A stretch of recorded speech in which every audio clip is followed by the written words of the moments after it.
No início do Segundo Reinado, o Brasil ainda carregava os efeitos da crise econômica herdada do Primeiro Reinado e do período regencial, marcados por instabilidade política e dificuldades financeiras.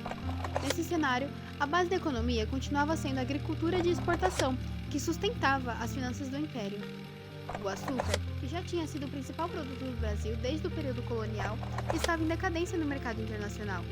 Em seu lugar, o café começou a ganhar força, principalmente a partir da primeira metade do século XIX, tornando-se a grande aposta da economia brasileira.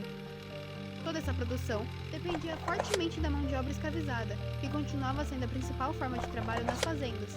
Assim, a economia agrária do Brasil, nesse início do Segundo Reinado, estava apoiada na exportação agrícola, com o café em ascensão e o trabalho escravo sustentando essa estrutura.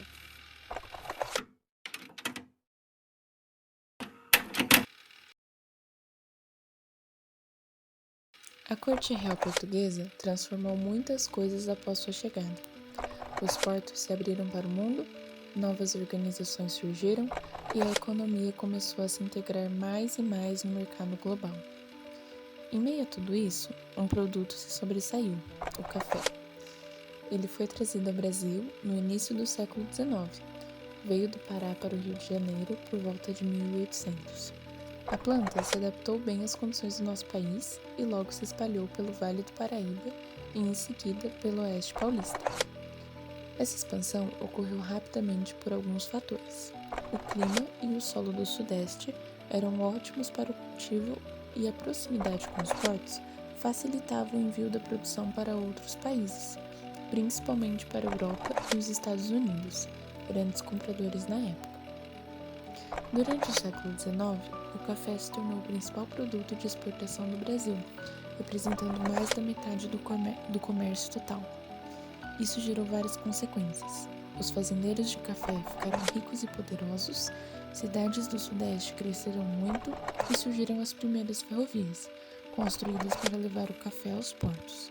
Portanto, mais do que um produto agrícola, o café impulsionou transformações.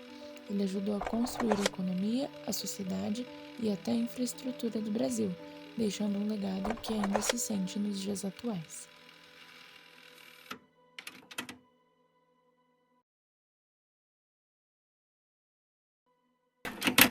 Irineu Evangelista de Souza nasceu em 1813, no Rio Grande do Sul. Órfão de pai ainda pequeno, foi criado por um tio e, adolescente, mudou-se para o Rio de Janeiro. Lá, começou a trabalhar em casas de comércio, onde aprendeu contabilidade e inglês, habilidades que seriam essenciais para sua carreira. Com grande visão do futuro, tornou-se um dos maiores empresários do Império Brasileiro. Recebeu o título de barão quando inaugurou a primeira ferrovia do país, em 1854, e mais tarde foi feito visconde de Mauá. Seus empreendimentos eram diversos e inovadores.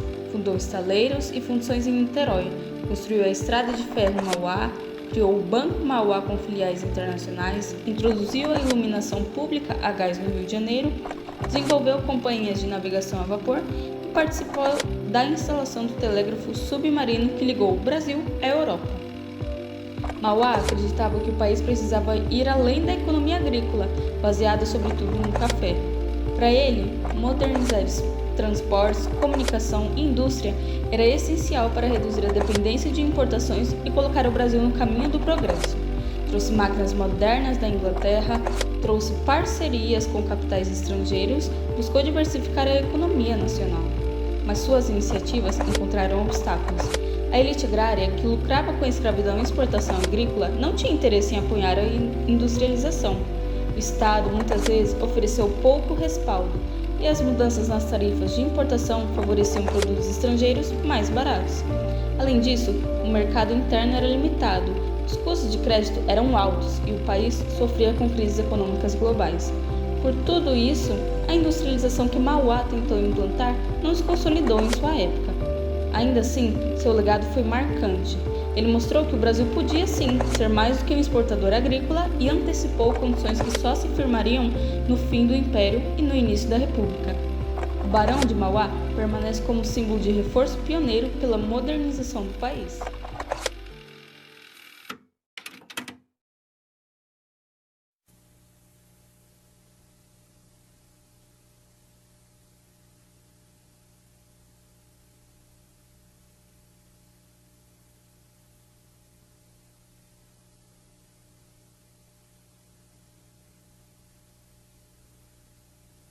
O Brasil teve 35 presidentes, 2 imperadores e um rei. O Rio de Janeiro, Irineu, aqui é o começo do teu caminho. Você vai vencer ou perder? Eu vou vencer. Ele sonhou com um país do futuro. Ferro, carvão, indústria e meios de transporte para fazer circular toda essa riqueza. E encontrou uma nação acorrentada ao passado. Esse país tem um imperador. Todos os sonhos devem subordinar-se ao sonho do imperador. Vou construir a primeira ferrovia do Brasil! O seu projeto desvia radicalmente o rumo do nosso país. Eu tenho 12 milhões de libras, mais do que o orçamento do Império. Um aventureiro. Um mal que deve ser cortado pela raiz. Brazil's development was always an ideal. Ideas and currency do not marry well. Das 6 empresas mais importantes do Império, ele é dono de 4. Não se pode permitir. Você fez tudo pelo Brasil. E o que ganhou em troca? Vou lhe mostrar.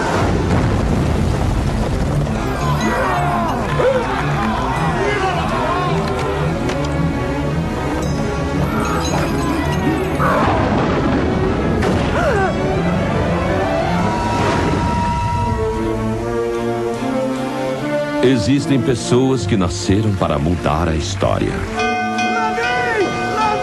E você vai conhecer um rei que enfrentou o Império. Eu sou o Barão de Mauá.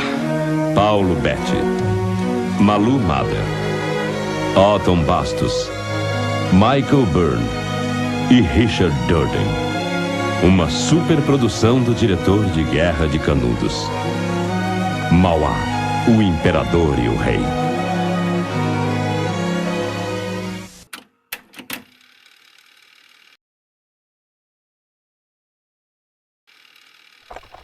Transformações econômicas e transição do trabalho no Segundo Reinado. Durante o Segundo Reinado, as transformações econômicas estiveram profundamente ligadas às mudanças no sistema de trabalho.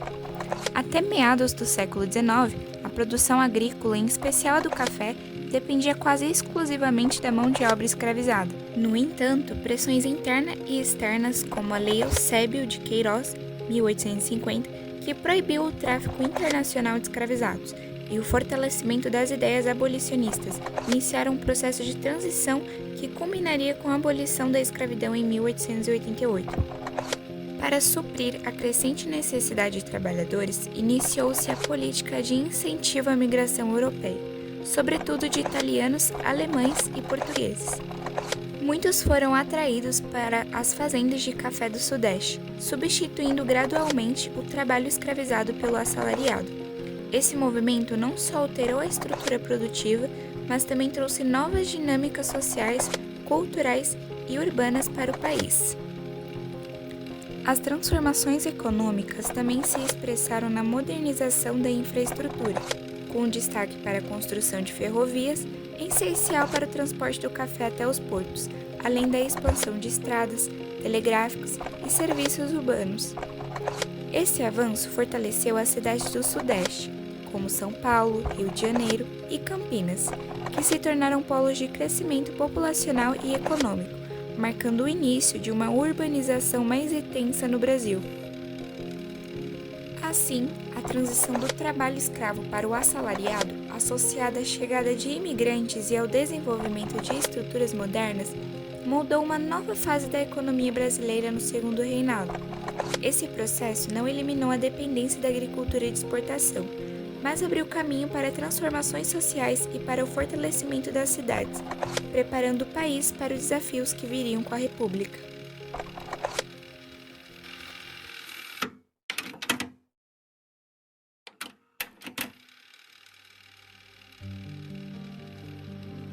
A região Nordeste, com a comercialização e exportação do açúcar, era o principal centro econômico e político do Brasil. Só que, com o passar do tempo, houve concorrência e uma popularização do café. Com isso, a região Nordeste foi deixada de lado, junto com o açúcar, já que não fazia mais sentido comercializar algo que era tão pouco lucrativo. O segundo reinado nos deixou muitos legados econômicos, principalmente sobre o café, com sua importância se tornando fundamental, pois com a economia era voltada, em sua maioria, na produção e exportação do café, foram-se criados ferrovias e navios a vapor para a comercialização desse café. O alto lucro da exportação do café deu origem aos conhecidos barões do café, que passaram a exercer forte influência no país, e com as criações de ferrovias e de navios a vapor, que acabaram por facilitar a comercialização do café e no poder e no acúmulo de capital desses barões. Com a participação do Brasil na Guerra do Paraguai, houve gastos que não estavam previstos. O Brasil gastou 11 vezes o orçamento anual do país, isso em 1864. Fora isso, o governo brasileiro saiu bastante endividado, principalmente com os bancos ingleses, em decorrência da quantidade de empréstimos que tiveram de ser feitos para financiar a guerra. A produção desenfreada do café levou à monocultura, uma prática que levou o solo à exaustão e esgotando a fertilidade em algumas regiões. Essa prática acabou por tornar as plantações vulneráveis a pragas e doenças. Com os barões do café estando pouco interessados na criação de fábricas no Brasil, já que o café estava dando muito lucro a eles, o Brasil passou a importar mais de fábricas inglesas do que aprimorar as poucas fábricas que existiam aqui no Brasil.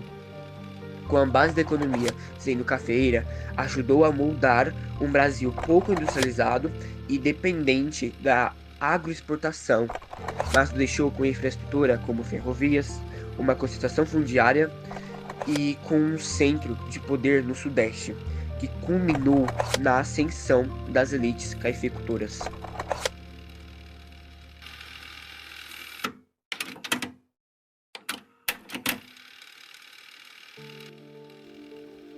Dessa maneira, podemos compreender, a partir deste documentário, que a economia brasileira durante o Segundo Reinado foi marcada por contrastes e transformações.